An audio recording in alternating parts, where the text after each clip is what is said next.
Marcos capítulo 16, versículo 14 al 18 dice: Finalmente se apareció a los 11 mismos, estando ellos sentados a la mesa, y les reprochó su incredulidad y dureza de corazón, que no habían creído a los que le habían visto resucitado. 15. Y les dijo: id por todo el mundo, ¿qué más? Y predicad el evangelio a toda criatura. El que oyere y fuere bautizado será salvo, mas el que no creyere será condenado. Y estas señales seguirán a los que creen: en mi nombre echarán fuera demonios, hablarán nuevas lenguas, tomarán en las manos serpientes, y si bebieren cosa mortífera no les hará daño. Sobre los enfermos pondrán sus manos y sanarán. ¿Amén o no? Es la primera comisión que leemos hoy basado en Marcos. Marcos es el primer evangelio escrito, es el más antiguo en todo caso, el primero que escribe. Pero ¿qué encontramos? En el versículo 14 dice que Jesús les reprochó, les llamó la atención porque ellos no habían creído a los testigos oculares que habían visto que Jesús resucitó en la mañana, y le cuenta a los discípulos, ellos no le creían. Entonces Jesús se aparece y obviamente los recrimina sobre eso, no haber creído a los testigos oculares.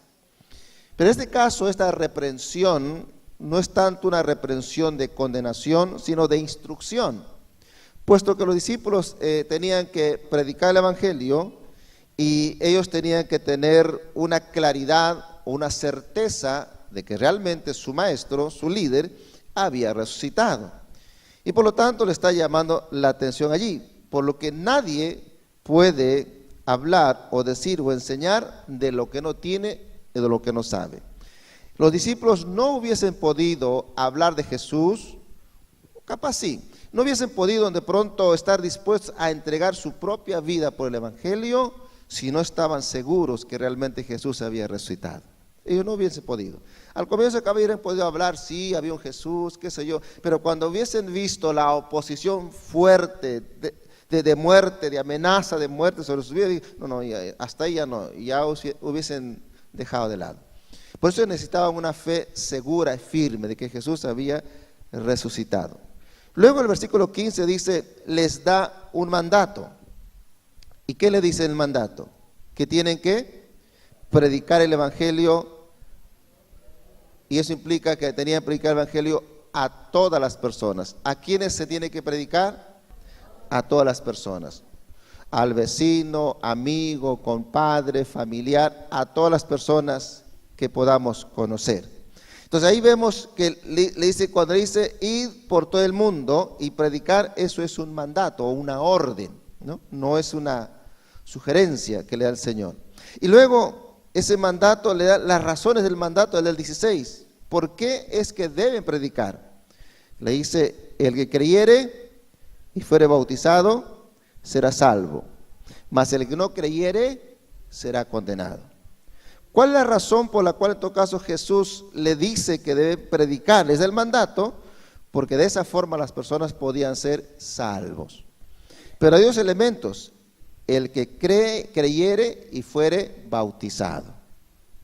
El bautismo es el testimonio público de que alguien ha creído en Jesús, de que en su vida se ha dado esa transformación de muerte a vida. Ese es el bautismo en agua. Y de alguna forma el bautismo en agua está muy unido con el nuevo nacimiento o el creer en Jesús. El que cree en Jesús o le cree a Él normalmente va a bautizarse. Eso casi está muy junto allí. No se puede separar casi el creer y el ser discípulo del bautismo. El bautismo en agua está muy relacionado ahí, el bautismo en agua. Y luego dice Jesús, y el que no cree será condenado. Ahora, cuando aquí habla Jesús de creer, este creer es mucho más que una afirmación intelectual, ¿no? Es mucho más que decir, bueno, yo creo también en Jesús, yo también creo en Dios. Y ya Santiago va a decir, en Santiago 2:19, va a decir, el autor, el apóstol Santiago dice, ¿tú crees que Dios es uno? Muy bien. Dice Santiago, los demonios también creen y tiemblan, ¿no? Eso significa que los demonios creen en Jesús, ¿eh? Cuando había una persona allí con problemas espirituales, Jesús estaba allí y de pronto esa persona hablaba y decía, ¿qué tienes conmigo, hijo de David? ¿Por qué has venido a sorprendernos? Y era la persona hablando. Y decía, yo sé quién eres, le decía. O sea, los demonios conocen quién es Jesús. Los seres humanos no conocen. Así que cuando dice creer en Jesús, es mucho más que creer intelectualmente. Tiene que ver con una actitud de obediencia. Los demonios creen en Jesús, pero hacen lo que quiere. No obedecen a Jesús. Por eso ha subido de nada.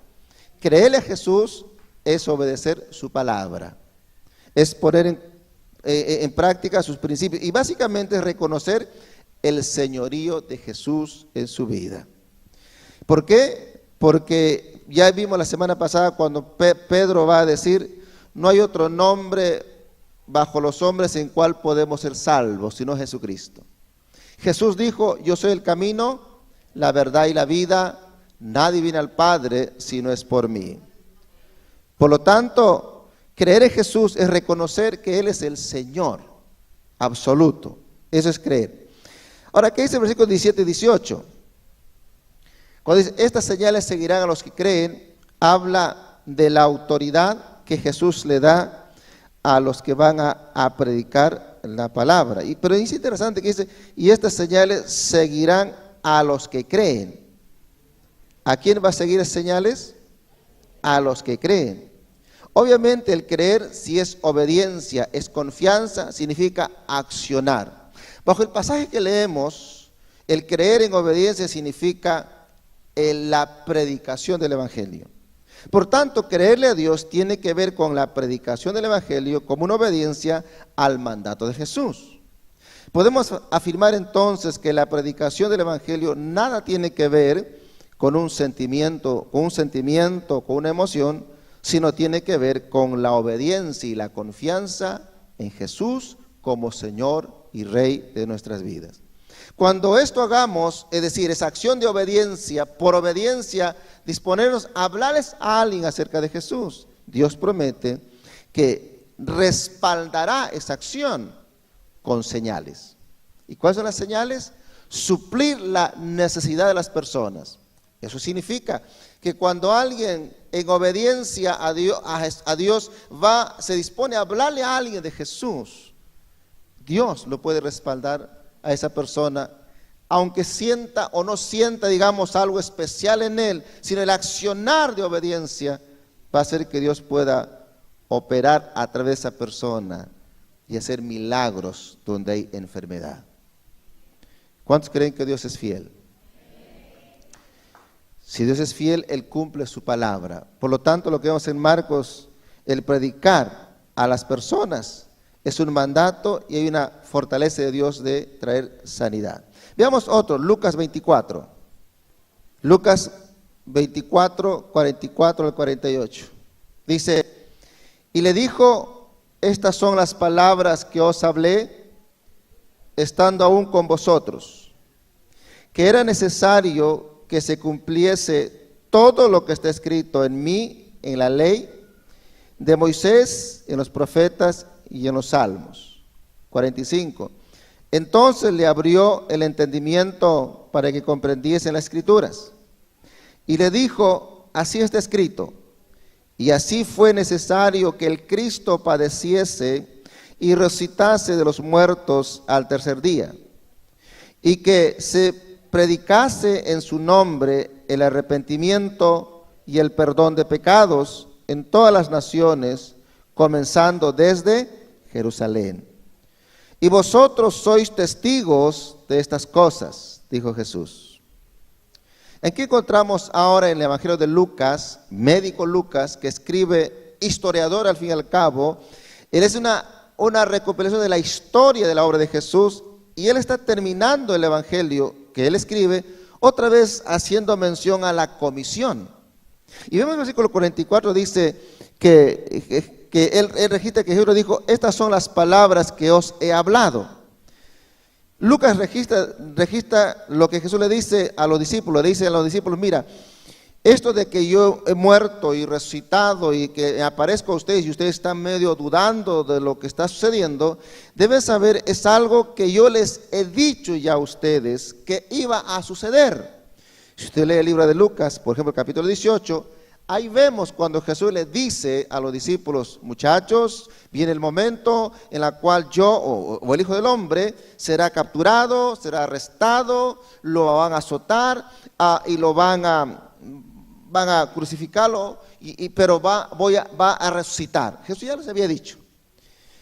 Y por eso que él les recuerda, dice: yo les dije ya lo que iba a suceder, y lo que están viendo es lo que yo les he dicho que iba a pasar, y yo les he dicho que iba a pasar algo que ya estaba anticipado de lo que iba a suceder conmigo. Y por eso el versículo 45 les va a decir, por 44, lo que ya decía la ley de Moisés, los profetas y los salmos. Jesús dice: yo les he dicho a ustedes que yo iba a ser crucificado, iba a resucitar, porque estaba dicho así por los profetas, por los salmos, que eso va a suceder. ¿Y sabe qué significa eso? Que la obra de Jesús que él hizo era parte de un plan divino. O sea, la muerte y la resurrección de Jesús era parte de un plan divino del amor de Dios por la humanidad, por las personas. La forma de rescatarlo, de restaurar, de perdonar, de dar vida eterna a la humanidad pasaba por la muerte de Jesús. ¿Por qué? Porque la Biblia dice que la paga del pecado es muerte, y nadie puede pagarlo. Yo no puedo pagarlo, usted no puede pagarlo, y es por esto que alguien tenía que pagarlo, y Jesús dijo: yo lo pagaré. Estaba determinado en el amor de Dios para redimir. Por eso Jesús dice: eso es lo que ha sucedido.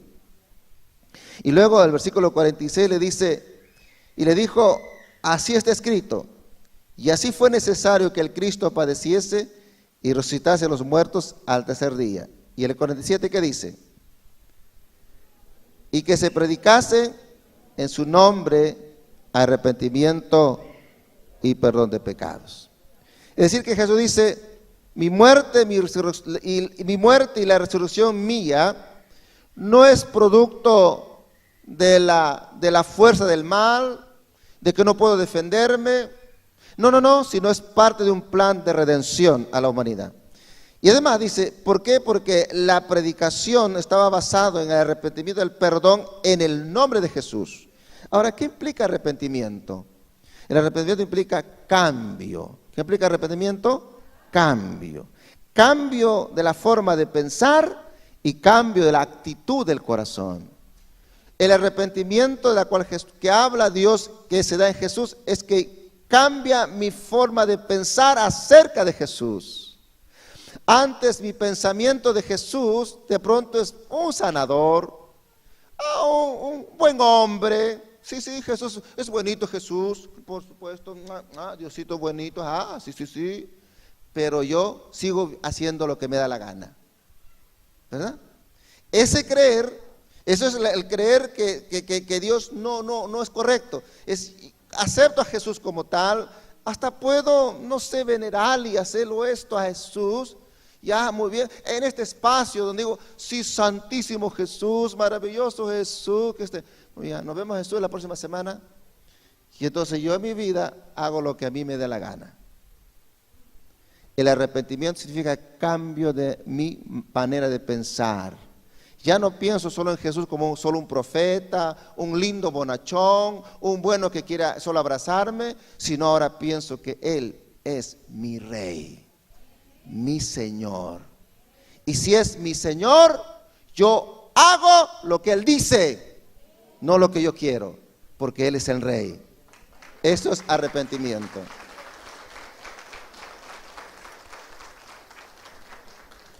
Eso es arrepentimiento. Y luego dice: y se predicará el perdón de pecados. Bueno, el perdón de pecados, por ejemplo, cuando se busca el significado de pecado, se llega a un solo término, errar al blanco, dice, ¿no? Errar al blanco. Es como cuando usted va a hacer un disparo y hay un bull y tiene que un puntito que tiene que apuntar y usted tira y se va a otro lado. Básicamente eso implica en general la palabra pecado. ¿Y cómo lo aplicamos nosotros? Y yo pienso en lo siguiente: si Jesucristo dice quién es, que es Dios hecho hombre, el único que puede perdonar y salvar, por lo tanto el pecado es errar en el blanco, es decir, no entender esa verdad, no entender quién es Jesús. No entender quién es Jesús, por lo tanto yo no puedo ser perdonado a mis pecados, porque solo Jesucristo puede perdonar pecados. Por lo tanto, el pecado, más que una acción de caída, de adulterio, que obviamente es pecado, más que eso, el pecado es una actitud de rebeldía en el corazón. El primer hombre en la huerta de Edén, que es llamado Adán, fue echado del huerto de Edén no porque adulteró, no porque robó, no porque se emborrachó, no porque fumó, porque fue rebelde. ¿Por qué fue echado? Por rebelde. Dios le dijo, no toques esto nada más, listo, y lo demás hazlo. Y él hizo lo que se le dijo que no, desobedeció, fue rebelde. Pero la rebeldía, ¿qué significa? Un momento, Dios, tú puedes decir eso. Pero yo mismo soy, yo hago lo que quiero, vivo mi vida como yo quiero, crío mi familia como yo quiero, manejo mi dinero como yo quiero, manejo mi familia como yo quiero, hago lo que quiero, con quien quiero, cuando quiero, donde quiero. Eso es pecado, es la actitud del corazón. Por lo tanto, si mi actitud es una actitud de rebeldía, de desconocer el señorío de Jesús, yo hago lo que quiero, entonces sí puedo robar, puedo mentir, puedo engañar, puedo emborracharme, puedo hacer lo que dé la gana, porque yo hago lo que quiero, porque Él no es mi Señor. Jesús es el Señor. Entonces el pecado no tiene que ver con acciones, sino con la actitud. Entonces cuando reconozco que Jesús es el Señor de mi vida y yo me rindo a Él, mi actitud habrá cambiado contra Él, obviamente tendré la fortaleza para vencer la tentación después, porque Jesús ha de ayudarnos. Amén. Muy bien. Entonces eso tiene que ver con, en este caso, lo que vemos cuando dice Jesús. Por eso Él dice que debemos ir y predicar el Evangelio de Jesús. Una vez que las personas conozcan a Cristo, lo reciban como tal, su vida va a cambiar. ¿Por qué? Porque el señorío de Jesús en su vida le va a ayudar a enfrentar las cosas que enfrentamos cada día. No hay que luchar contra el pecado que llamamos normalmente pecado, que se menciona siempre. No tiene que luchar contra eso. Básicamente hay que reconocer que Jesucristo es el Señor de nuestras vidas. Y nosotros rendidos a Él. Y Él nos va a ayudar.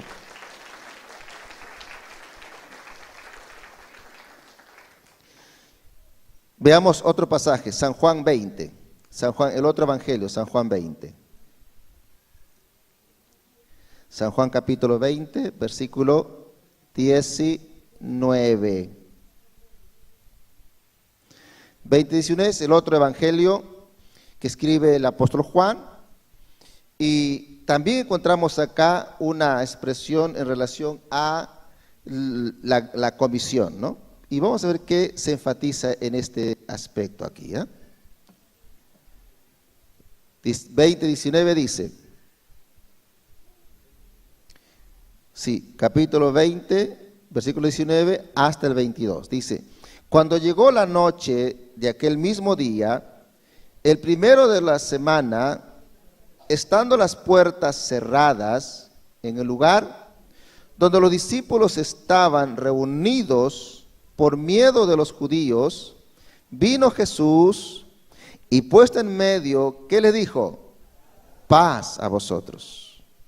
Y cuando les hubo dicho esto, les mostró las manos y el costado, y los discípulos se regocijaron viendo al Señor.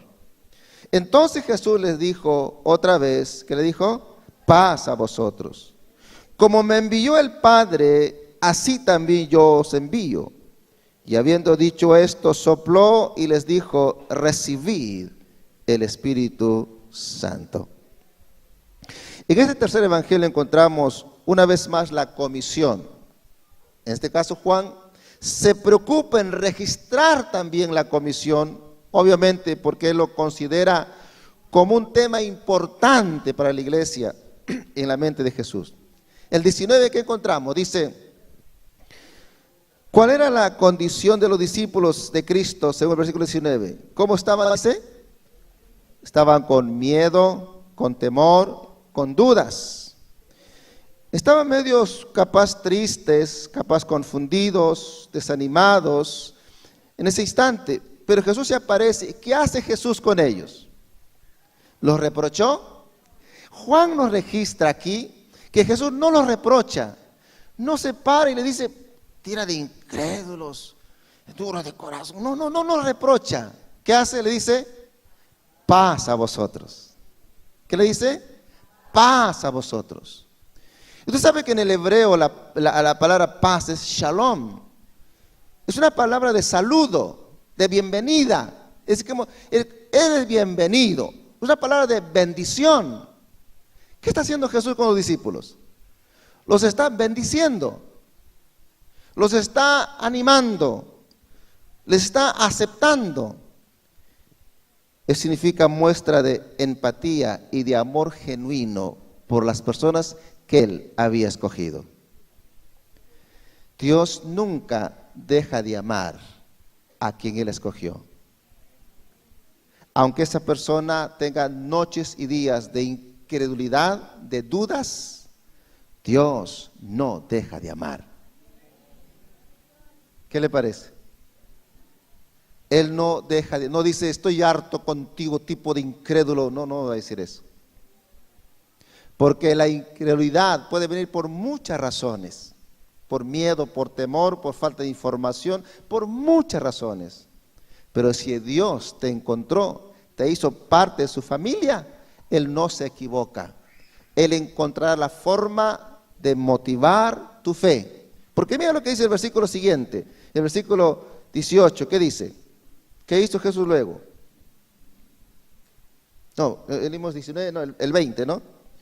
Y cuando les habló, hubo dicho esto, ¿qué hizo Jesús? Les mostró las manos. ¿Se da cuenta? ¿Sabía Jesús que ese grupo de discípulos estaban miedosos, asustados, con dudas, con temor? ¿Lo sabía? Él de arranque dijo, paz muchachos, tranquilos, cálmense, no, porque de pronto hasta pensaban ellos, si este es el Jesús, nos va ahora a chancar, nos va a botar, nos va a cobrar, qué sé yo. Y Jesús dice, paz, cálmense, tranquilícese. Y luego le dice, mira, acá está, yo soy. Luego le da las pruebas de que Él está vivo para fortalecer la fe de ellos. ¿Sabe? Dios es maravilloso. Dios es maravilloso. Es maravilloso. Y eso me hace recordar a Pedro. ¿Se acuerdan cuando Pedro caminaba sobre las aguas? Y de pronto se hundió, ¿sí o no? ¡Guau! Se hundió. Y dijo, Señor. ¿Y Jesús qué hizo Jesús? ¿Qué le dijo? Espérate. ¿Por qué dudas? ¿Por qué dudas? Dime, ¿por qué dudaste? No, ¿qué hizo? Dice, inmediatamente Jesús se acercó, ¡fua! Lo levantó, lo sacó. Después que lo puso a tierra firme, le dijo, ¿por qué dudaste? Dios primero atiende la necesidad, después reafirma nuestra fe. Dios es bueno, Dios es bueno.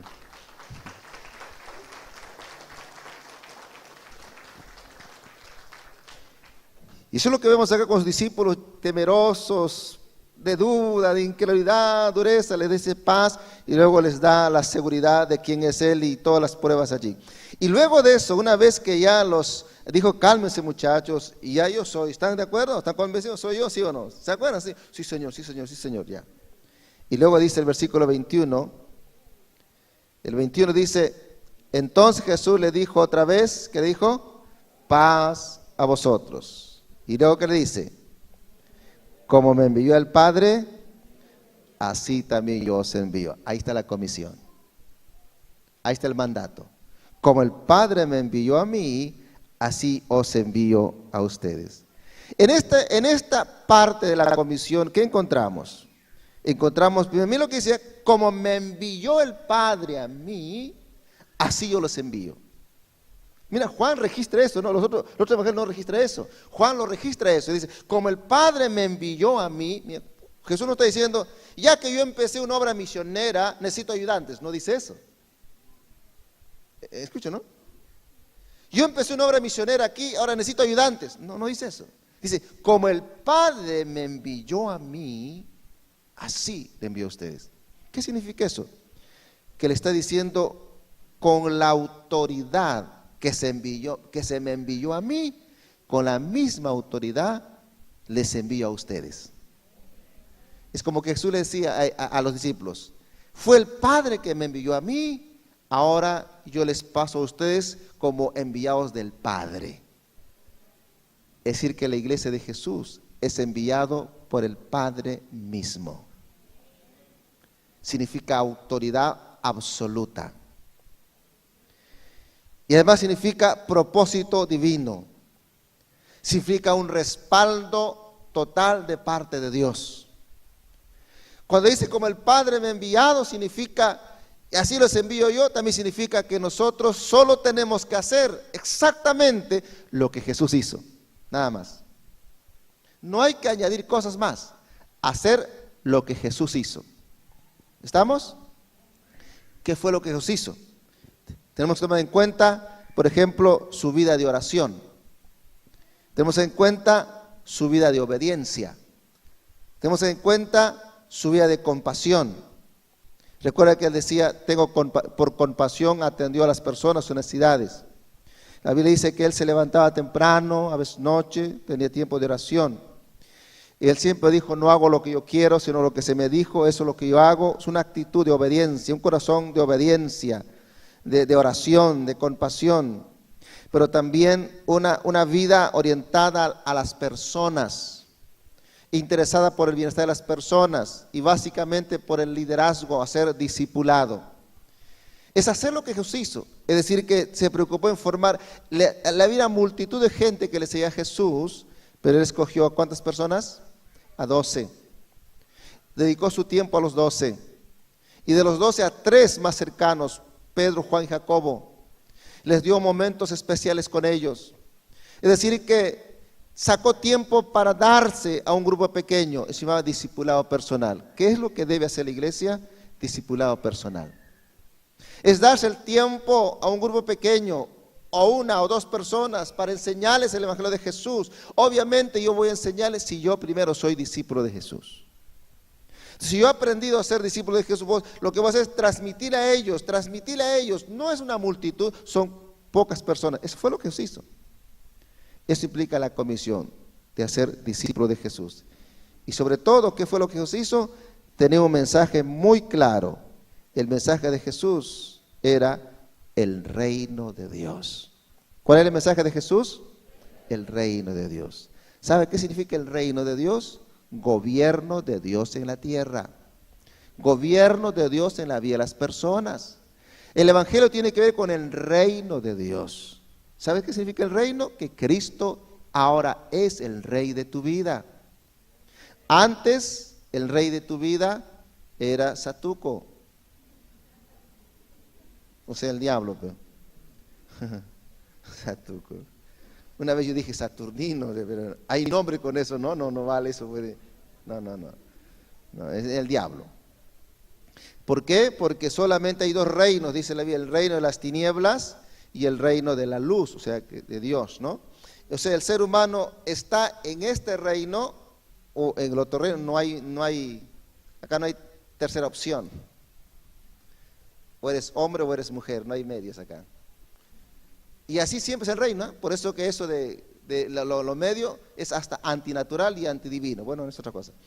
Pero el reino de las tinieblas y el reino de la luz, solamente hay dos. Y el ser humano está en uno o el otro. ¿En cuál reino está usted? Buena pregunta, ¿no? Usted va a decir, a ver, ¿yo en qué reino estoy? puede pensar, evalúese usted en qué reino está. En uno de los dos está. Que está en un reino, sí está en un reino, pero en cuál, eso ya depende de qué le dice su casa. Si Jesús es tu rey, si estás en el reino de Jesús, Jesús es tu rey. Lo cual significa que tú vives en obediencia a Él. Aunque no entiendes muchas cosas, no hay mucha cosa acá adentro. Como decíamos, bueno, ahí es sábado, teníamos un seminario para evangelismo personal, ya. Como decíamos ahí. Y creo que leíamos Mateo 10, ahí, no me acuerdo. Pero decíamos lo siguiente, ¿no? Puede que yo no tenga deseos de predicar, ese evangelio, pero no tengo deseos. Y digo, no, yo no tengo don de evangelista. No, tengo vergüenza. Ay, qué roche. Me da palta. Me da nervios. Me da escalofríos. Me da tartamudez. Yo no puedo hablar. Me pueden matar. Estoy cansado. Tengo que trabajar 25 horas. Hay muchas cosas. Pero el que sabe que Jesús es su rey y sabe que el evangelio personal es un mandato, dice, con todo eso que tengo Jesús, pero igual, ahí voy. ¿Sabes por qué? Porque el evangelio personal es obediencia más que sentimiento. Nadie normalmente va a sentir predicar, pero es por obediencia. ¿Y quién obedece? Solo el que está en el reino de Dios y reconoce que Jesús es su rey. Hola, Jesús es su rey. Muy simple.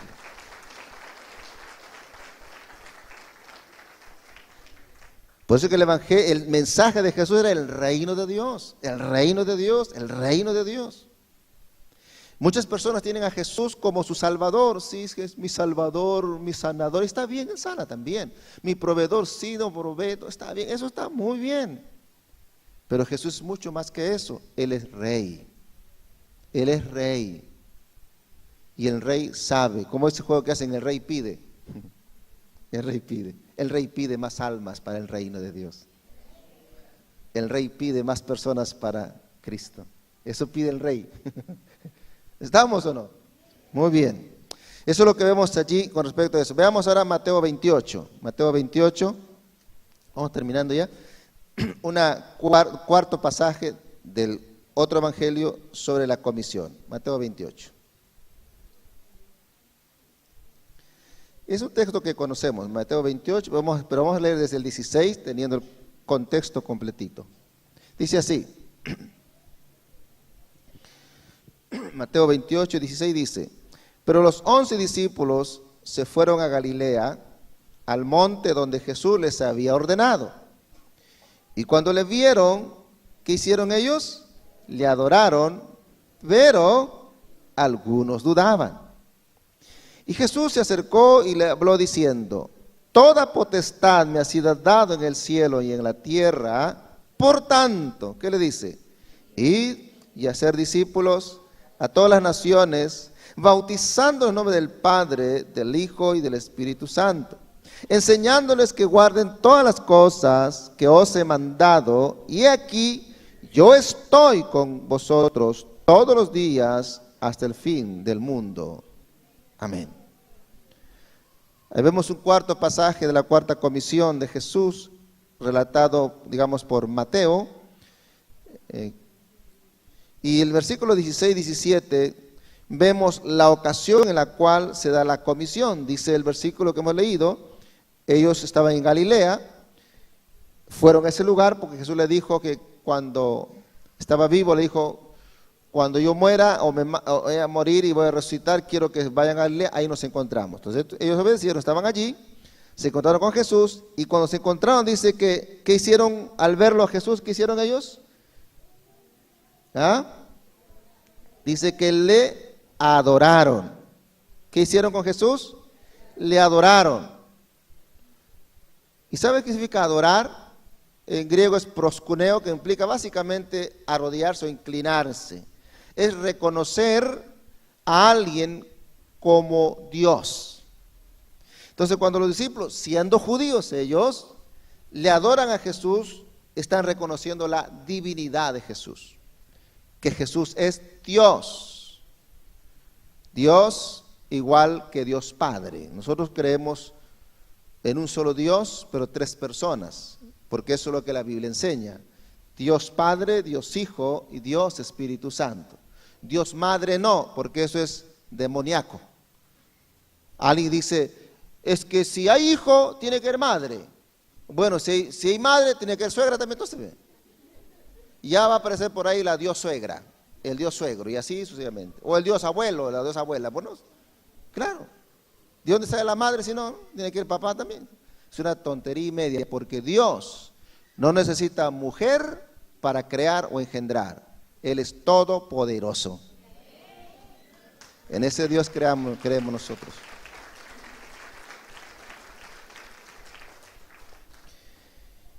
Entonces cuando los discípulos le adoran a Jesús, están reconociendo obviamente que Él es un ser divino, con toda autoridad, están adorando, cosa que las autoridades judías no aceptaban porque no tenían entendimiento, porque Jesús es Dios hecho hombre. Jesús no es un humano que se hace hombre, no es un hombre que se hace Dios. Eso no es un humano que luego se hace Dios, no, Jesús es Dios hecho hombre, por amor hacia nosotros. Pero dice que algunos dudaban. ¿Cómo es eso? Bueno, dudar significa vacilar, un vacilón, vacilar. Significa estar dividido en dos opiniones. ¿Qué estaba pasando acá? Mira, estaba pasando lo siguiente. Los discípulos,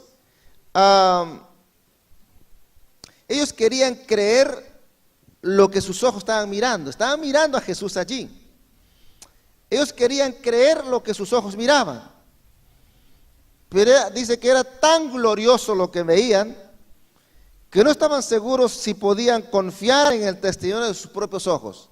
Es como decir, ¿es tan bueno esto para que sea realidad? ¿Es tan bueno para que sea verdad? Así que debe ser mentira, algo así.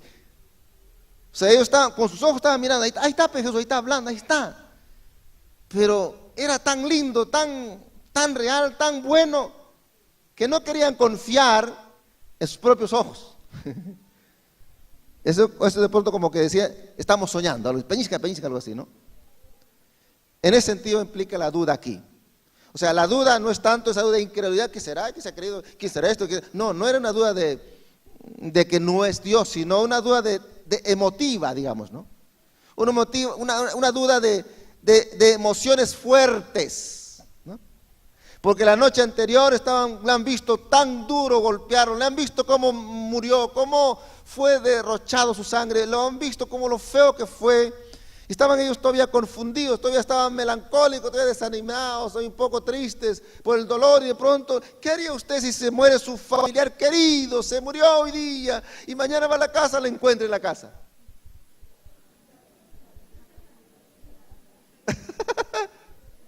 ¿Qué hace? Hijita, te dice. ¿Sí o no? Obviamente porque es una emoción fuerte, ¿no es cierto? Los discípulos no eran ángeles, eran como nosotros humanos. Era un choque que ver a Jesús ahí. Es más, ellos estaban cerrados la puerta y de pronto ¡fum!, apareció Jesús. Es un choque fuerte. Entonces la duda no es duda de incredulidad, es una duda de confusión de emociones. Dice, ¿será verdad esto? ¿Cómo será? De eso habla. Estaban ahí un poco perturbados. Y la otra cosa que podemos aprender de aquí es que muchas veces algunas personas dicen, yo primero tengo que ver para creer. A ver, ¿dónde está Dios? Muéstrame Dios, ¿dónde está Dios? Si le veo a Dios, entonces creeré. Espera sentado que nunca la vas a ver. Algunos creen que si es que veo algo, voy a creer. La Biblia enseña lo contrario. La Biblia dice, cree si quieres ver.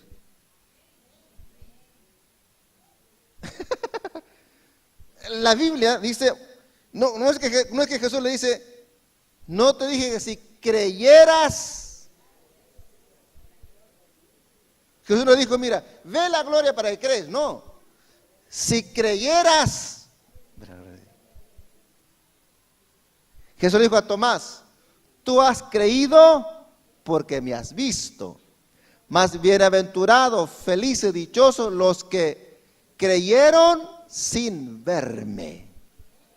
Amén.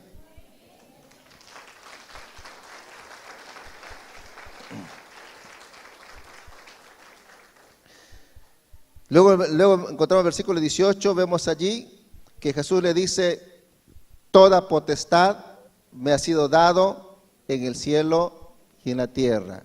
¿Qué implica eso? Autoridad.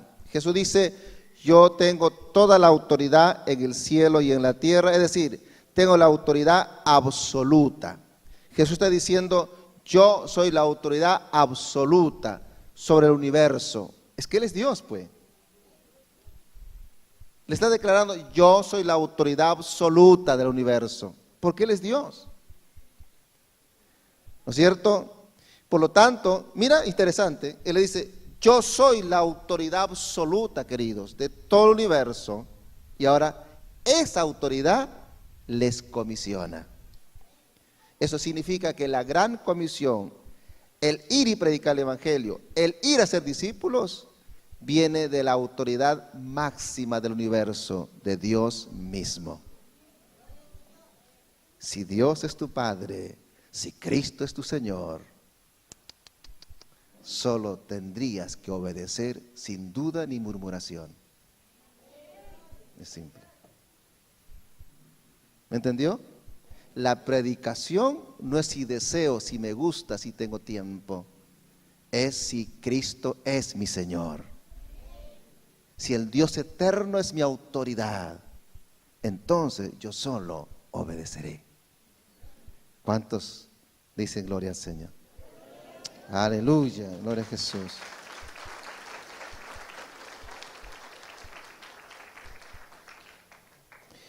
Y por eso ayer le enseñamos a los hermanos que vinieron, le enseñamos herramientas prácticas para cómo hacerlo más liviano el evangelismo personal. Son herramientas nada más, cómo ayudarles, ¿no? Porque a veces queremos, creo, compartir y predicar, pero no sabemos cómo hacerlo, ¿no? Uno se entraba allí.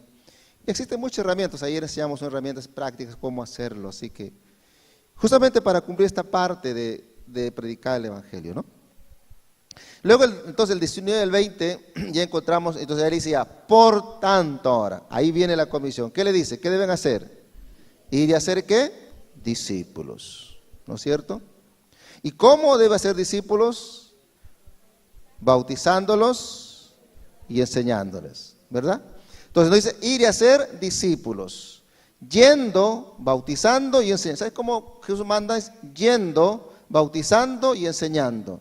Obviamente el bautismo siempre está presente, es decir, de relación de creyente y discipulado, la conexión se llama bautismo en agua. Por lo tanto, no puede haber un discípulo no bautizado, porque no estaría obedeciendo a su Señor, que es Jesucristo. Él dijo que debe bautizarse. Hola. ¿Están bien esta mañana? ¿Está bien, no? Muy bien. Bautizado identifica y enseñando toda la verdad bíblica. Y luego hacer discípulos fue el mandato. ¿Hacer qué cosa? Discípulos. ¿Por qué? ¿Cuál es la característica de un discípulo?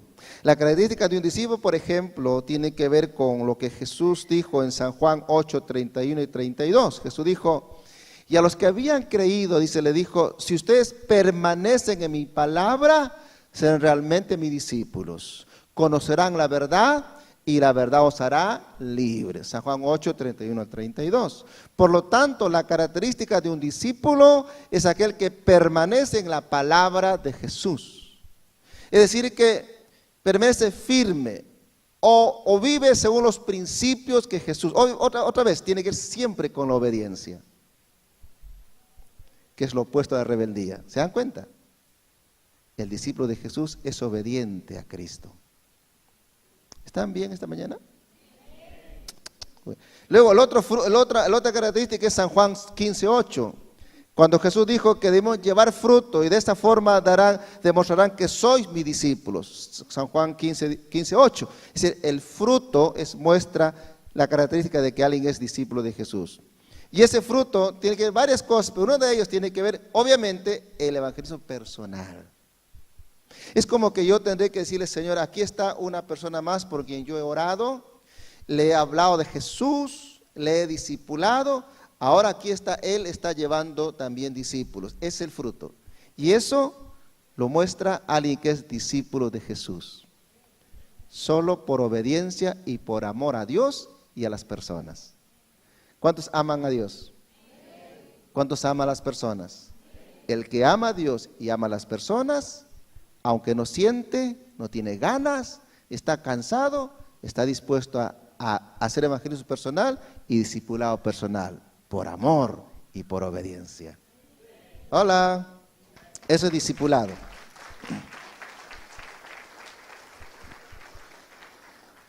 Y luego San Juan 13, 34 al 35 también muestra una característica del discípulo. San Juan 13, 34 al 35, Jesús dijo,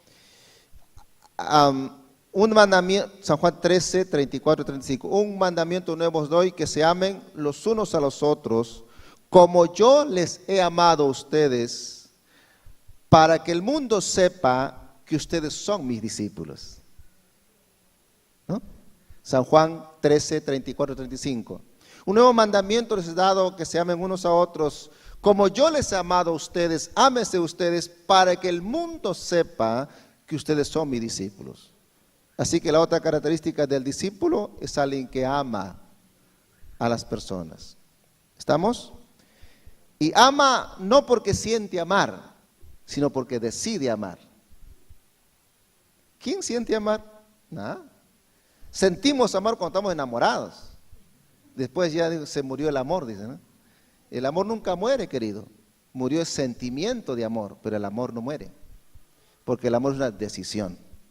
Yo decido amar a mi esposa, mal que bueno tengo que amar. No hay forma.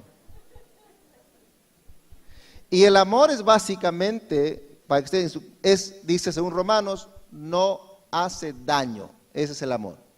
Si quieres resumir en algo el amor no hace daño, nada más.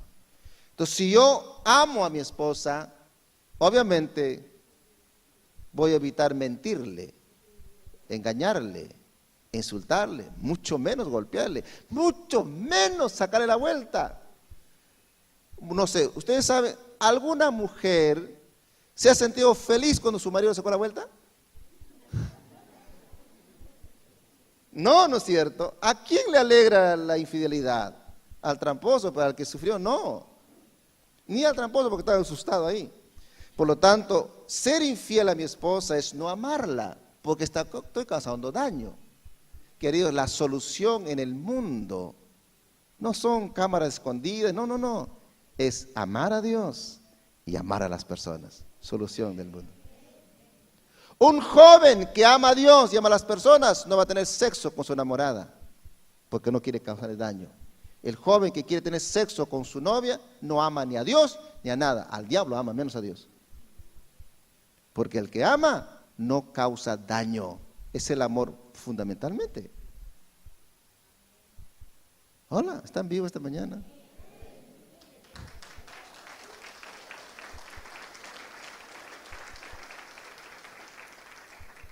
Y un discípulo de Jesús, su característica es el amor.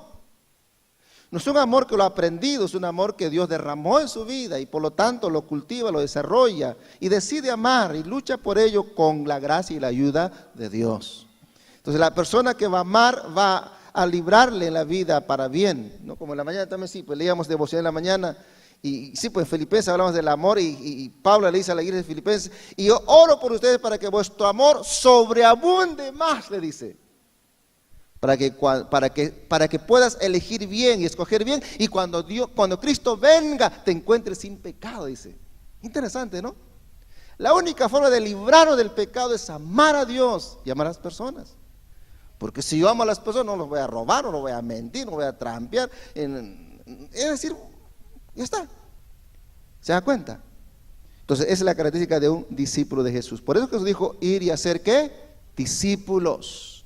Porque un discípulo es alguien que decide amar, alguien que decide vivir en obediencia porque Cristo es su Señor, no juega bajo los sentimientos, si siento no, si el Señor dijo que debo congregarme, lo voy a congregarme porque Él lo dijo, no me gusta, es que ese pastor no me gusta, por acá no me gusta, pero yo lo voy a hacer porque Él me dijo que debo congregar, es más por cuestión de obediencia. Recuerden, queridos, el pecado que hizo que el hombre perdiera el reino de Dios en el huerto de Edén se llama rebeldía y desobediencia. No se llama fornicación, no se llama borrachera, no se llama mentira, se llama desobediencia, rebeldía. Y la rebeldía, la desobediencia es producto de la incredulidad, de no creerle a Dios. Y eso es el pecado más terrible que destruye hoy la humanidad. Si el ser humano, si nosotros pudiéramos creerle a Dios, amar a las personas, tendríamos la fortaleza para enfrentar cualquier tentación de pecado por amor. Por amor. ¿Estamos? Muy bien. Por último, leemos Hechos 1, 4 al 8 y terminamos eso, ya está. Solo leemos nomás. Hechos 1, 4. Sé que están cansaditos ya, dicen, ¿cuándo termina este hombrecito? Cansado ya, ¿ves? Disculpe por eso, ¿ya? 1, 4, 8. Dice, y estando juntos les mandó que no se fueran de Jerusalén, sino que esperasen la promesa del Padre, la cual le dijo, oísteis de mí, porque Juan ciertamente bautizó con agua, mas vosotros seréis bautizados con el Espíritu Santo dentro de no muchos días. 6. Entonces los que habían reunido le preguntaron diciendo, Señor, ¿restaurarás el reino de Israel en este tiempo? Y él le dijo, no os toca a vosotros saber los tiempos, las sazones que el Padre puso en su sola potestad. 8. ¿Qué dice el 8? Pero recibiréis poder cuando haya venido sobre vosotros el Espíritu Santo, y me seréis testigos en Jerusalén, en toda Judea, Samaria y hasta lo último de la tierra.